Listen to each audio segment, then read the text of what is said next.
I recently published an article entitled 2023 Beyond the Pandemic. Why did I choose 2023?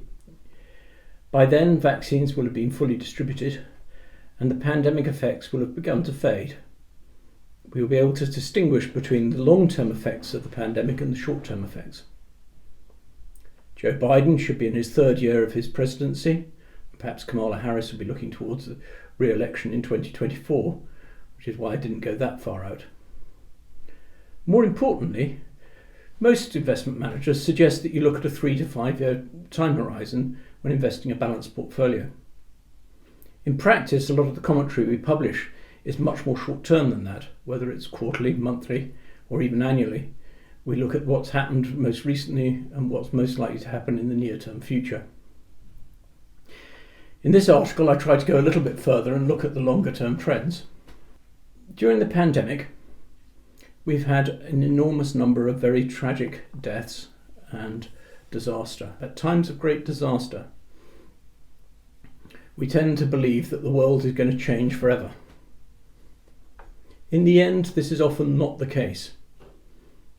And changes become are not as dramatic as we expect them to be. However, in this pandemic, we've seen some long-term trends that have been accelerated. We were already beginning to shop online, and if we weren't beforehand, we certainly are now.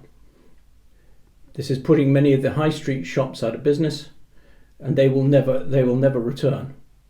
The high street will need to be repurposed, and we will be beginning to see some of that in 2023. This will affect the property market. Work from home. I certainly, since March, have been working from home, and many of my colleagues have been doing so. The ability to work from home was already there, but I don't think we realised just how easy it would be. And I can see that in future, certainly at LGT Vestra, a proportion of the staff will be working from home semi-permanently, or at least part-time. This doesn't mean that we won't be available for client meetings wherever people want to meet us, and we'll continue to maintain offices. Indeed, I expect us to open an office somewhere in the north of England, which will bring us closer to clients in that sort of area. Medical funding has certainly seen a dramatic increase, and the belief that if you throw enough money at it, you can cure anything has been reinforced perhaps by the coronavirus vaccines. Cancer cures have been dramatically increased in recent years through the Human Genome Project. But as a side effect of the pandemic, many cancers have gone undiagnosed, with people not getting the appointments or assessments that they needed. This may be coming home to roost by 2023.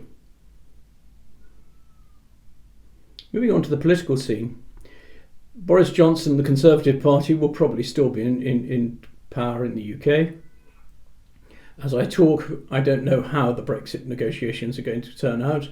Boris is on his way to Brussels shortly, and we will have to see exactly how that turns out. But by the time we get to 2023, we should have settled into a new trading arrangement with Europe, whatever that may be, and the immediate effects of Brexit will be over.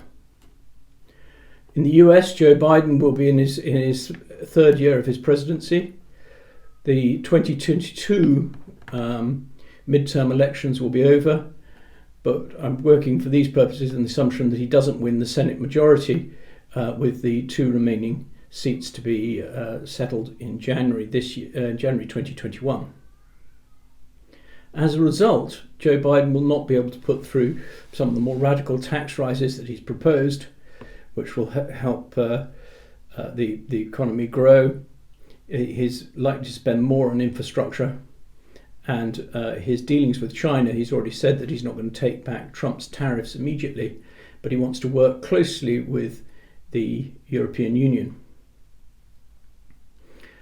Biden's multilateralism should be welcomed in that he's going to work with the European Union, and he's also going to rejoin the Paris Accord on climate change. The appointment of John Kerry to the climate role within his cabinet is a significant indication of how seriously he takes climate change, a considerable change from Trump's attitude that it was not a problem. On the climate and regarding environmental issues, the UK has made a commitment to only have new electric cars by 2030, so we'll be moving in that direction with more hybrid and electric cars, and maybe some use of hydrogen within the system. But whatever it is, we'll need to generate much more electricity centrally in a green fashion. This may mean more wind power and more tidal power perhaps, and solar generation. But inevitably that it's going to be difficult to make up the full shortfall that we need without going down the nuclear option. And by 2023 we should have plans in place for more nuclear generation if we're going to meet the target in 2030. Governments in general have backed the economy in a most spectacular fashion during the pandemic. But their backing of the economy in terms of quantitative easing, in terms of reduced interest rates from central banks, goes back much further than that, back to the financial crisis and even back to the years before that. Every time the market dipped or it looked really bad, the interest rates were cut. Many companies have been left indebted as a result of the pandemic, and raising interest rates will only come about very gradually. By 2023 we may be pricing in some rate rises, but I don't expect it to be very much. The Federal Reserve has already indicated that inflation can run a little bit hot above its 2% target, but meeting that 2% target may be difficult. We've seen in Japan, where interest rates have been zero for over 20 years, that just low interest rates and stimulus doesn't necessarily create inflation.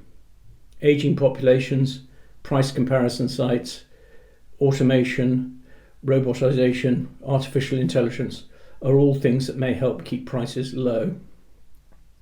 And while the pumping of money should increase inflation, it may not, and it's certainly, even if it does, the central banks look as if they'll keep rates low for a prolonged period of time until the economy is fully secure. With that in mind, I expect equity markets to continue to be well supported. I was recently asked whether I thought the S&P 500 could pass 4,000. I think by 2023 it may pass 4,500. The FTSE 100 index, which is a very poor index because it's made up a lot of international companies. It's also made up a lot of materials and oils, and very little technology, which has done well. May still be heading towards 8,000 by 2023. It will not be a straight line, nor will all stocks be lifted by this. After an initial bounce back post the pandemic, which will basically support the companies that were hardest hit, those companies may find it harder to grow. They'll be hampered by debt or reduced cash situations, and with a low interest rate environment, it will continue to support companies that can grow their earnings, and therefore a selective approach will continue to be appropriate. Geographically, China and Asia are becoming ever more important. China was the largest economy in the world for the past 2 millennia, apart from the last century. It's heading that way again. Will undoubtedly achieve it. Well, the tariffs that the US has imposed on China hurt it a little. It is increasingly developing markets in Asia, and the recent trade deal amongst Asian countries will only help that and spread the growth, not from China but to the whole region. We therefore become very positive on China. The growth companies that we think continue to do well will also mean that we favour the US. The UK is undervalued, but in terms of its multiples, but the companies look less attractive, but we continue to see positive returns there. Overall, it's a positive picture for equities, and it's a not that negative picture for bonds, frankly. What could go wrong? Well, we've seen Korea as a possibility. We've seen increased tensions with Iran, although Joe Biden may want to return to the Obama deal on Iran nuclear weapons.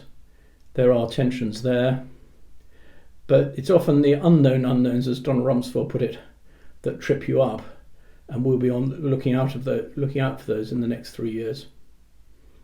But for the time being, I'd like to wish you a very happy Christmas and a healthy New Year.